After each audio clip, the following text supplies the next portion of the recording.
دا 2.5 کاله کېږي دویانې کړم خو دا اوس یو څو ورځې کېږي دلته پروت یم اوسه پورې چې څومره هغه و بس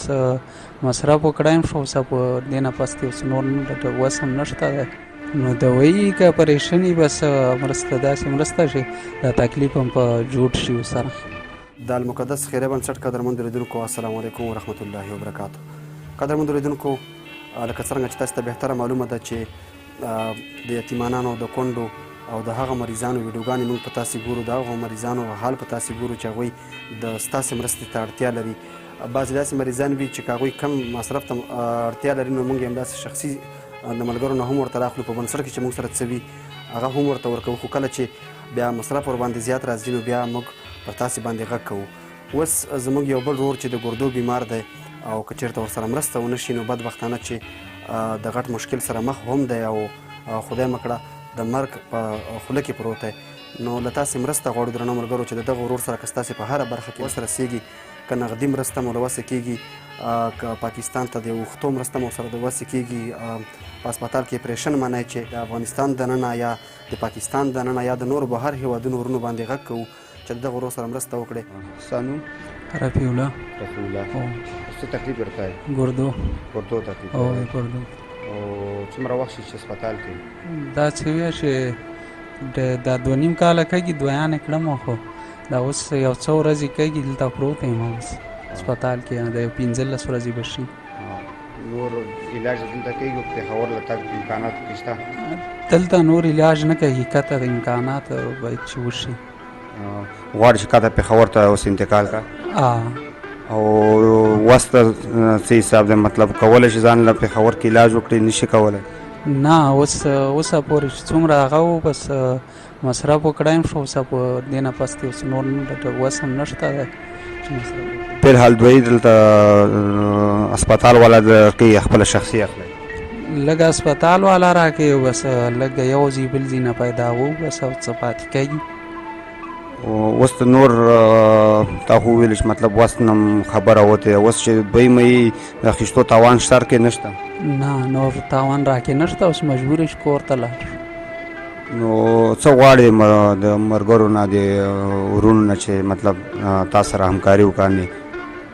باید چې څه وس کې کېږي چې موږ سره مرسته وکړه که نه نو بس پاتې یو بیا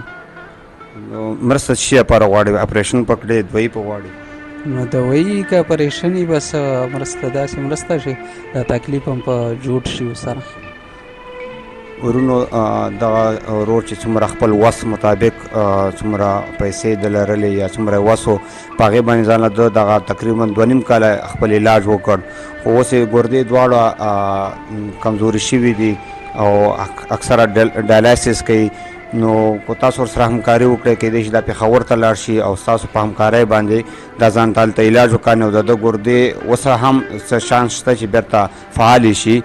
نو صرف ښه تداوۍ ته ضرورت لري چې ښه علاج وکړي نو د ده وس نه وتلې ده نو راځئ ورونو موږ سره په دې برخه کې خپلې مرستې وکړئ که څوک د دو نمبر موږ هم په سکرین باندې اچو که څوک ورسره نیغ په نیغه لاس په لاس کومک کوي که څوک زموږ د درکه موږ ته رالیږي موږ به ورته انشاءالله دو ته لاس په لاس راوړو نو که تاسو مرسته وکړئ انشاءالله د دې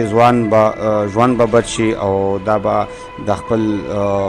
ژوند په تیر کانې نو ستاسو همکاري به وي او ستاسو مرسته به وي انشاءالله د ده ژوند ژغورل به وي کو تاسو دو سره نقدي مرسته وکړو علاج دپاره نو دا به پاکستان کې یو ښه علاج ځان له وکړو او د ده ګردې به بېرته انشاءالله زاړه حالات له لاړ شي د ډاکټرانو سره مو هم نظر شریک کړی دی انشاءالله چانس یې زیات دی چې دا صرف ښه علاج وکړي نو ګردې بېرته خپل زاړه حالات له یعنې فعالېږي نو تاسو ټول نه هیله کوو چې دا ویډیو سره شیر کړئ ملګرو سره که څوک زکات رالیږي که څوک خیرات رالیږي دی مستحق کس دی نو تاسو نه همدا هیله ده چې راځئ موږ سره مرسته وکړئ لاس یې وکړئ چې دغه ورور ژوند وژغورو تاسې د دغه ورور خبرې واورېدې چې د بېواسۍ څو آهونه د ده په خبرو کې رانغاړل شوي وو ستاسې په مرسته به د دې علاج کېږي انشاءالله دا اوس هم څه موده مخکې موږ یو ماشومې نه ویډیو کړې وه تقریبا 1 کال مخکې د یو ماشومې نه موږ ویډیو کړې وه چې هغې ته 2,20,000 روپۍ ورور د بهر هېواد نه راجمع کړې دا اوس اپریشن ته په پاکستان کې پرته ده د خوشحالۍ ځای دا ده چې موږ یې تاسې د حاله خبر کړو او تاسې بیا د بهر هېوادونو ملګري د هېواد دننه ملګري د دغسې مریضانو په باره کې راسره مرسته وکړئ تمه لرو او هیله درنه لرو چې د دغه ورور سره هم خپله مرسته وکړئ که په هره برخه کې وي ډېره زیاته مننه